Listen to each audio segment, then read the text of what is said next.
Comment augmenter sa testostérone naturellement? La testostérone, l'hormone mâle qui te permet d'avoir une meilleure énergie, améliorer ta capacité de concentration et de développer du muscle. Premièrement, éviter de fumer, boire de l'alcool et prendre des drogues. Ça, ce sont des choses qui ne vont pas t'aider à améliorer naturellement ta testostérone. T'as pas besoin de fumer, de prendre des drogues ou quoi que ce soit pour paraître cool, pour être accepté d'un groupe ou quoi que ce soit. Pour être accepté de qui? Pour paraître cool de quoi? J'en ai parlé dans la vidéo.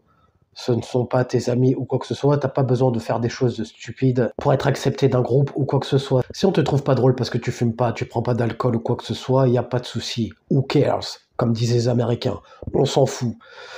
Quand t'es quelqu'un comme moi qui fait attention à sa santé ou quoi que ce soit, qui a pour but de rallonger son espérance de vie et d'être frais le plus longtemps possible. Donc pour ça, prendre soin de sa santé. Quand tu vas être avec des personnes qui vont te proposer de prendre de l'alcool ou quoi que ce soit pour des événements et que toi tu vas dire non, moi je bois pas, ça m'intéresse pas, je prends un verre d'eau à la place ou peu importe, il y en a beaucoup qui vont te dire oh mais t'es pas drôle, t'es ennuyeux, oh là là, il prend pas d'alcool, quel loser, etc. Il n'y a pas de souci. Dans ce cas-là, si tu penses que je suis un loser, je suis un loser, il n'y a pas de problème. Si tu penses que je suis un loser parce que je prends soin de ma santé, je veux rester frais le plus longtemps possible, à 60 ans, j'ai envie d'être encore frais, d'être encore potable, convenable, ou peu importe, il n'y a pas de problème. On fera les comptes dans quelques années. Parce que les personnes qui fument, qui boivent ou quoi que ce soit, tu remarqueras que il y en a certaines qui peuvent avoir le même âge que moi, qui paraissent 50 ans, 15 ans de plus. C'est pour ça qu'il est intéressant de prendre soin de sa santé. Pour paraître plus jeune, regarde ma tête, on dirait que j'ai 28 ans, j'ai 25 ans, j'ai une tête d'enfant. Pourtant, j'ai un certain âge. Pourquoi? Parce qu'on prend soin de notre santé. Après, c'est vrai que la génétique, il fait beaucoup. J'ai remarqué, après, bon, ne le prenez pas mal, ceux qui ne sont pas concernés ou peu importe, en règle générale, j'ai remarqué que les Asiatiques et les Blacks vieillissent bien. Paraissent jeunes tard. Bon, après, c'est ce que j'ai remarqué. Ne le prends pas mal si t'es pas concerné ou quoi que ce soit. C'est ce que j'ai remarqué. En règle générale. Ensuite, l'alimentation. Quand tu manges mal, quand tu as plus de 15% de body fat ou quoi que ce soit, quand tu manges mal et quand tu es en surpoids, qui plus est, quand tu es en surpoids, tu développes des hormones féminisantes. C'est pas moi qui le dis, il y a des études qui l'ont montré. Quand tu es en surpoids, au lieu de développer de la testostérone, tu développes de l'ostrogène, l'hormone féminine. Donc il est plutôt intéressant de perdre du poids si tu es en surpoids, pour viser un body fat convenable, te sentir en meilleure santé, avoir une meilleure énergie et avoir un rendu esthétique plus agréable. Pour cela, tu as ma formation de description brûleur de graisse. Perdre la graisse du ventre et tout le corps sans régime frustrant. Alors qu'une bonne alimentation favorise la croissance musculaire, le développement musculaire ainsi que la production de testostérone naturellement. On n'a pas besoin de prendre des produits, d'aller se faire des picouzes, d'aller se piquer la fesse ou quoi que ce soit et de mettre notre vie en danger. Tu as des aliments qui sont beaucoup plus riches en protéines comme les haricots, les viandes rouges, poissons, poulet. Alors attention avec les viandes rouges, il n'est pas conseillé de manger de la viande rouge plus de 2 fois par semaine. C'est pas bon pour le cœur et ça favorise l'excès de cholestérol sanguin. Donc attention avec les viandes rouges, je t'explique tout ça dans ma formation brûleur de graisse, musclé et sec toute l'année, prendre du muscle pour les hommes minces. Il y a des parties sur l'alimentation. Comment bien s'alimenter avec des aliments riches en protéines et faire un rééquilibrage alimentaire. Et bien évidemment, ça c'est une chose qu'on te dit depuis petit, effectivement, pour une fois qu'on te dit une chose depuis que t'es petit qui est vraie, manger des légumes et des fruits. Les légumes sont cruciaux pour une santé optimale et la croissance musculaire. Certains légumes sont même reconnus pour booster le niveau de testostérone, comme les brocolis, les choux de Bruxelles et le cresson. Bon, si t'aimes pas ça, t'as d'autres alternatives que je t'explique dans ma formation brûleur de graisse. Ensuite, le sommeil pour favoriser la production de testostérone. Le sommeil, c'est important. Ton corps récupère par le sommeil. Donc le sommeil est important. Ne pas négliger son sommeil pour rester en bonne santé le plus longtemps possible, pour rester jeune le plus longtemps possible, pour rester jeune et frais le plus longtemps possible. Ton corps produit de la testostérone pendant le sommeil, car c'est là qu'il récupère.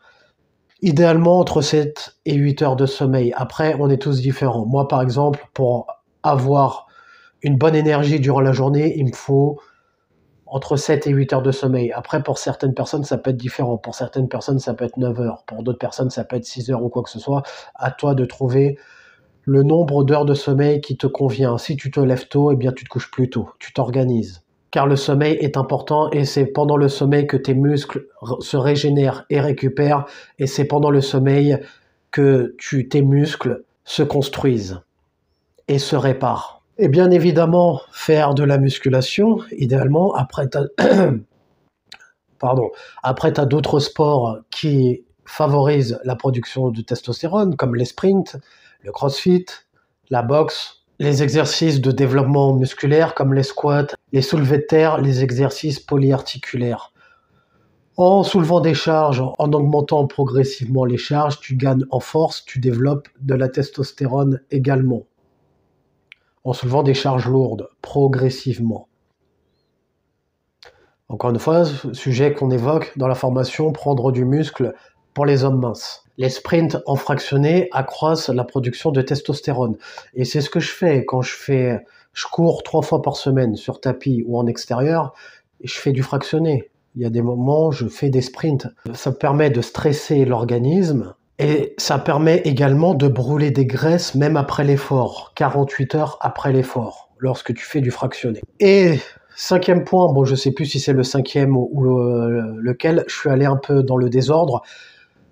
Mon favori, le jeûne intermittent, idéal pour avoir une bonne énergie. Comme j'ai expliqué plus tôt, plusieurs fois.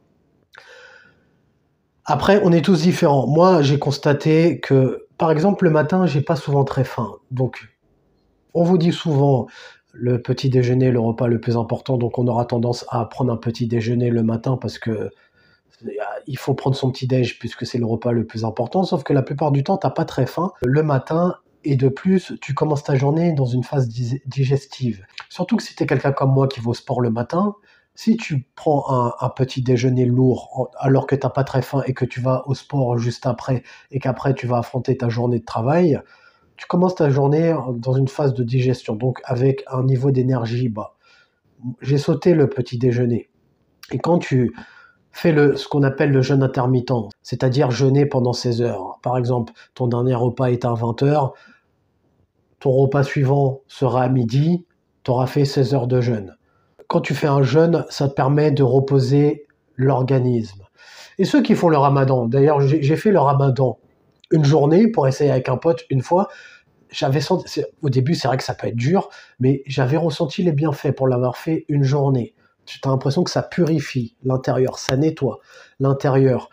Combiné avec une consommation d'eau, ça purifie l'intérieur de ton corps, ça nettoie l'intérieur de ton corps. Tu pourras constater, si tu l'essayes, le jeûne intermittent, peut-être qu'au début ça va être difficile ou quoi que ce soit, mais tu constateras que tu seras plus agressif dans ta journée, jusqu'à midi. Après, à midi, mange quand même, parce que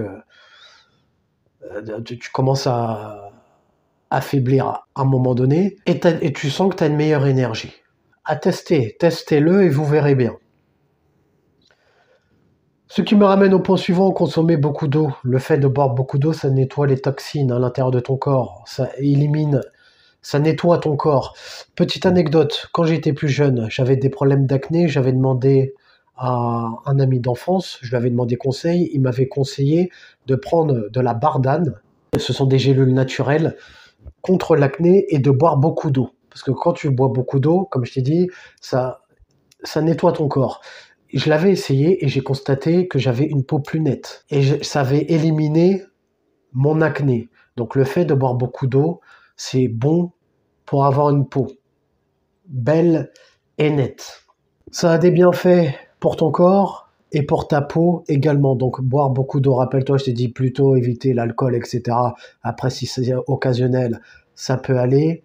Privilégier la consommation d'eau, c'est beaucoup mieux. Mets un j'aime si tu as aimé le sujet de cette vidéo, abonne-toi si tu aimes le contenu de cette chaîne, et comme disait Denzel Washington dans Training Day, est-ce que tu préfères être un loup ou une brebis?